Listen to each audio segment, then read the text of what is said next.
We continue our discussion on a sample balance sheet in this particular video.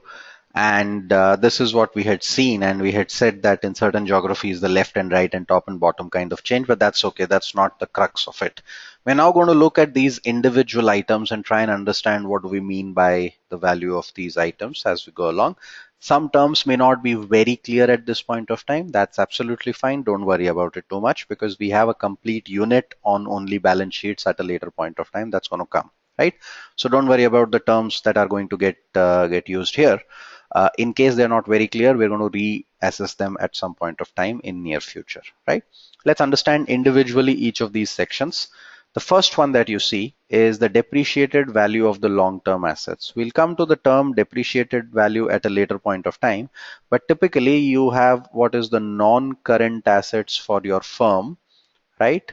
You're trying to find the value of these today, right? There are other connotations into this and we will discuss those as we go along, but broadly you are trying to find the value of these today. That's what is called as the depreciated value of the long term. This is the current book value of long-term assets after accounting for certain wear and tear. Let's take simple example. You buy a car for 5 lakh rupees.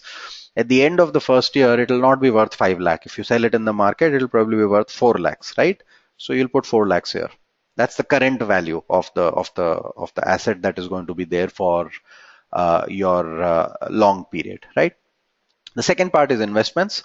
Now, any investment done by the firm in financial instruments or also other companies, right? Investments now actually get classified in two parts. They could be short term or they could be long term, right? When we look at a particular balance sheet of a company, we will look at those classifications separately and understand. But broadly, if you have excess money that is lying idle at this point of time and you're not really generating any kind of return on that, you can put that money as an investment and probably get some return out of it, right? That's what is called as investments for the financial services firm or financial any firm's financial statements, right? The next part comes around current assets. Now, current assets typically have three broad components. There could be more, and we will discuss more as we go along. But these are assets that can give you money in less than 1 year, right? They will give money in less than 1 year, technically speaking. So cash and bank balance is simple. That's anyway the money that you have, and there's no real complication around that. Inventory is nothing but the raw materials that you buy or finished goods that you have in your store. So what do you mean by raw material and finished goods? You take the raw material of a car, the tires, the wires, the seats, the metal, etc. You convert it to what is called as a finished good, which is the actual car. Now this car could still be in your showroom, it's not sold, and then you could sell the car, right? Both these raw materials and finished goods are considered as short-term assets because they will basically give you the money in near future for most businesses, right? This part is called as inventory and hence this is classified as a current asset, right? Then there's another part which is called accounts receivable, right? Now, as the name suggests, this is money that is supposed to be received, receivable. I am supposed to receive it. I have not yet received it. This is the money that the customer owes us, right? Why? I sell something, but I have not yet received the money from that. That's what the money the customer owes us. That's called the accounts receivable, right? That's the second part of the assets that we see, which is the current asset. So non-current asset, investments, and current assets. There are more kinds of current assets that are there, but for now, we are only going to focus on these ones. Then we move to the liability part of thing. We have two parts there. The broad non-current liabilities. First, we will look at what is called as shareholders' equity. The initial capital put in the business by the company or the shareholders is called as capital, share capital. That share capital is capital infused by shareholders, the initial amount of money that was put in by the company's promoters or owners, right? Then over a period of time, the company keeps making money. It can choose to repay that to the shareholders, or it can choose to invest more of that to buy more assets and all, right? All that the profits are retained and not distributed to or among shareholders fall under what is called as reserves and surplus. Remember, we saw the example that if you start with assets of 1 lakh and shareholder equity of 1 lakh, and you make a profit of another 20,000, you can either choose to directly repay this 20,000, but if you do not, and let's say with this 20,000 of profit you buy another asset, let's say a laptop with this 20,000, then total assets is worth 1,20,000. Whose 20,000 was this?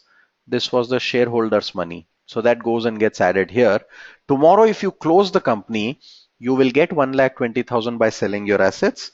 You will be able to repay that 1,20,000 to the shareholders. That's how the equation matches, right? That's what you see on the liabilities side under owner's equity or shareholders' equity, right? Then you have the non-current liabilities. These are, remember, all the non-current liabilities or the long-term loans typically, right? When we mean long-term loans, these are loans which are for a tenure of more than 1 year, sometimes 5 years, 6 years, 10 years, right? You could raise this money from banks or any other lenders. Anyone could have given this money to you. This is all long term in nature, right? And then you have the current liabilities. What are the current liabilities? These are payables, money we owe to our suppliers and others. Let's say I buy the raw materials. I buy the tires and wires and seats and metal for my car, but I do not pay my suppliers. That's a liability, right? That's what I owe. I have to clear that in less than 1 year. All that is called as an accounts payable. That's called as an accounts payable because I'm supposed to pay that. Correct?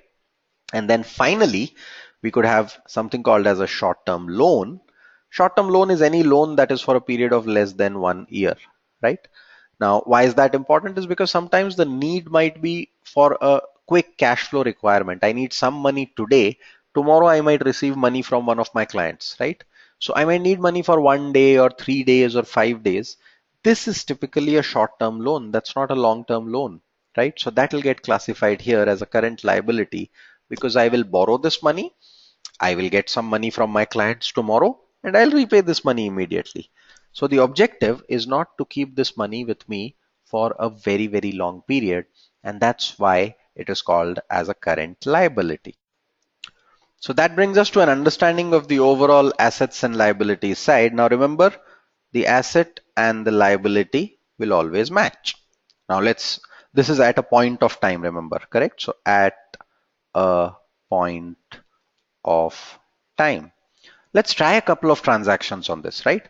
Let's say the company raises 100 crore from bank, right? That will be a loan.